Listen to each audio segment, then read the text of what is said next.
Yo'yaa shamarka fuunee hordoftoota chaanalaa Sulxee Manaaf nageenyi kiyya kan kabajaa kan jaalalaa bakka jirtanii isiniif haa baay'atu jecha akkanuma soroonni haaraa taatanii gama chaanalaa Sulxee Manaaf dhufaa jiraattan weelkaam anaa dhufuu baga nagaan dhuftan jecha YouTube chaanala keenya subscribe qofa gochuudhaan maatii keenyatti dabalamaan affeerraa keenya gammanumaan barnoonni nuti guyyaa guyyaadhaan maxxansinu dafee akkasiin bira gahuuf eenyumaa dursee hatattamaan akkasiin qaqqabuuf mallattoo fuulduraa beelii kan fakkaatu san notifiikeeshinaa cuqaasuudhaan oliirra kaa'achuun irraanfatinaa jecha barnoonni keenya kanarraa maal kan jiru maal irratti xiyyeeffata kan jiru kan waliin ilaallu ta'a. Hanga xumura barnoota keenyaatti nafaana turaan affeerraa kootii barnoota fayyaatiif fayyaan fayyaa hin dhabina. Barnoota kana gaafa dhageeffattan nuffii tokko malee hamma xumuraatti nafaana akka turtaniin isin gaafadha. Barnoonni keenya kanarraa maal irratti xiyyeeffata kan jedhu qaama saalaa dubartootaa dhiphisu. Qaama saalaa dubartootaa akkamitti dhiphisna? Yoo maal goone akkamitti dhiphisuu dandeenya kan jedhu kan waliin ilaallu ta'a. Yeroo walqunnamtii saalaa wantoota dubartii yaaddessan keessaa qaamni saalaa ishee bal'achuu isaati. Osoo dhiphaa ta'ee fi jaalallee yookaan abbaa warraa ishee gammachiistee itti tola. Qaama saalaa dubartootaa bal'achuun yeroo tokko wannuma qaamni seenee itti hin fakkaatu. Dhiirattis qaama jabaatee qabu malee kan keessa fiigu yookaan asiif achi kan keessa gangalatu miirri homaayyuu ittiin dhagahamu dhiiratti.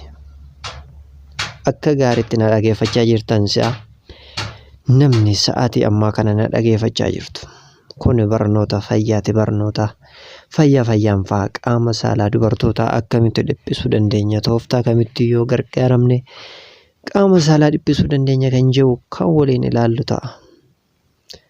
Inni jalqabaa irratti gara barnoota keenyaatti deemaa jirra. Qaama saalaa dubartii akka bal'atu kan godhan maalidha kan jedhu kan waliin ilaallu ta'a. Qaama saalaa dubartoota akka bal'atu kan godhan tokko umriidha. Tokkoffaa irratti kan ilaallu umrii. Qaamni saalaa dubartii akka bal'atu kan godhan keessaa tokko umriin fagaachuudha. Ammuma umriin dubartii dabalaa deemu tishuun qaama saalaa ishee laafaa yookaan goggogaa nyaatamaa deema.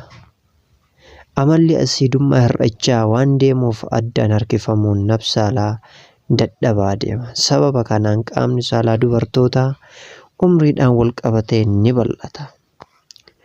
Lammaffaa irratti kan ilaallu da'umsa. Kan biroo immoo da'umsa gaafa jennu ilmoo dhaluudha yookaan daa'ima dhaluu. Dahuu jedhamas dhalus garuma fudhatametti yeroo da'umsaa qaamni saalaa dubartii akka bal'atu wal nama hin gaafachiisu. Ammuma fedhee erga deesseen booda dhiphattus garuu gonkumaa bakka isaa duraatti hin deebi'u. Ammuma baay'inaan deessuu nafsaallee bal'inna isaa daddabalaa yookaan safa bal'achaa deema. Sadaffaa irratti kan ilaallu goraaggoraa. Goraaggoraa jechuun maal laata?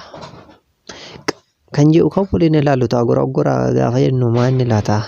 Keessan seeneera ta'a. Tuttuqqaa qaama saalaa dubartii wantoota fufurdaa yeroo hunda seensisaa ooluun qaama saalaa ofiin keessa galchaa fedhii ofirraa baasuuf yookaan qaama saalaa dubartii wantoota garaagaraa keessa seensiftee naannessita yoo ta'e meeshaa cimaadhaan dubartoonni fedhii foonii ofiin ofirraa baasuu yookaan mastarbaas isa jennu saniin jecha qaama saalaa isaanii itti seensisuu yoo ta'e meeshichi humnaa ol waan fayyadamaniif meeshichi sun furdaa taanaan isaan bal'isuu danda'a. Afuraffaa irratti kan ilaallu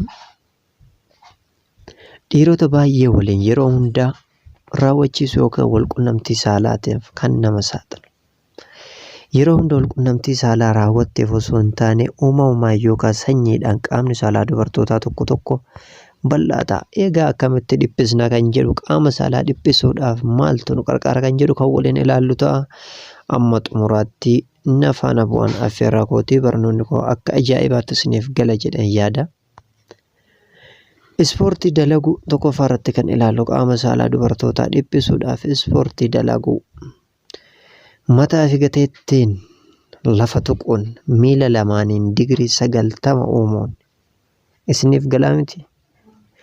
Naannoo qaamota hormaataa yookaan teessumaatti ol jechaa gadi deebi'aa guyyatti yeroo 3 hamma 10 raawwachuudhaan isa kana Kegel exercise isa jennudha. Lammaffaa irratti kan ilaalu dugdaan ciisuun miila lamaa wal jala qaxxaamursiisuun ol fuudhuun gadi deddeebisuun hojjechuudha. Maashaawwan qaama saalaa gara fuulduraa jiru dhiphisuun ni fayyada. Sadaffaa irratti leenjisuu yeroo fincaantu yookaan fincooftu shaakaluunis ni danda'ama. Yeroo fincooftu fincaan jidduutti qabu gadi dhiisuu qabaa gadi dhiisuu akkasittis dhiphisuun ni danda'ama. Tooftaadha maloota qaama saalaa dubartootaa ittiin dhiphisan keessaa malli kun yeroo walqunnamtii saalaa qaama saalaa dhiiraa jabeessee qabuufis ni fayyada. Gise fincaan fincooftan qabaa gadhiisuun keessan yeroo walqunnamtii saalaa raawwattu qaama saalaa dhiiraa jabeessee akka qabuufis ni fayyada.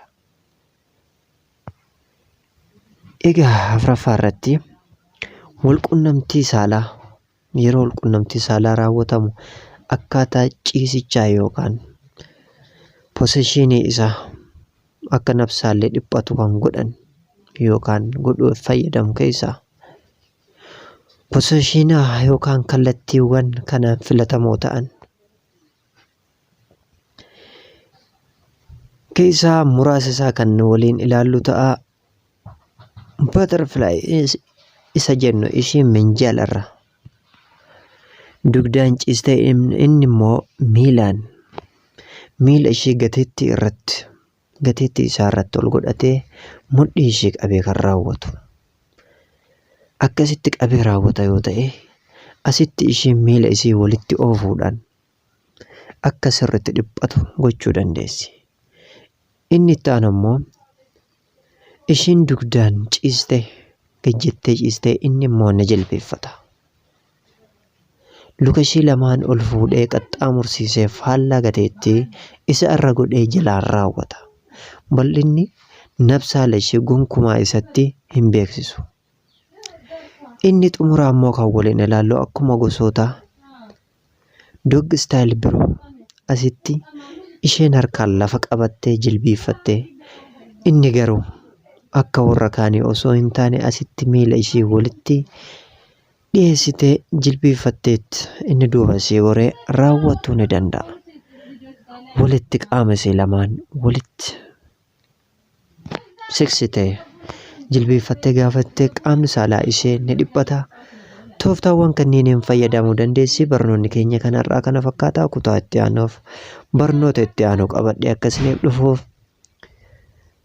barnoota keenya kanarraa kana laayikii gochuun irraanfatinaa akkasumas hiriyoota keessaniifis sheer gochuudhaan yuutuubii keenya warroonni haaraa taatanii jiraattan sabiskiraayib gochuudhaan maatii keenyatti dabalamaadhaan affeerraa kootii barnoota keenya kanarraa kana fakkaataa fayyaan fa'aa fayyaa hin dhabinaachaa waan hanga xumuraatti na dhageeffattaniif sa'aatii keessan naaf kennitanii galatoomaa isiniin jechaa hamma xumuraatti fayyaa hin dhabinaa lafa.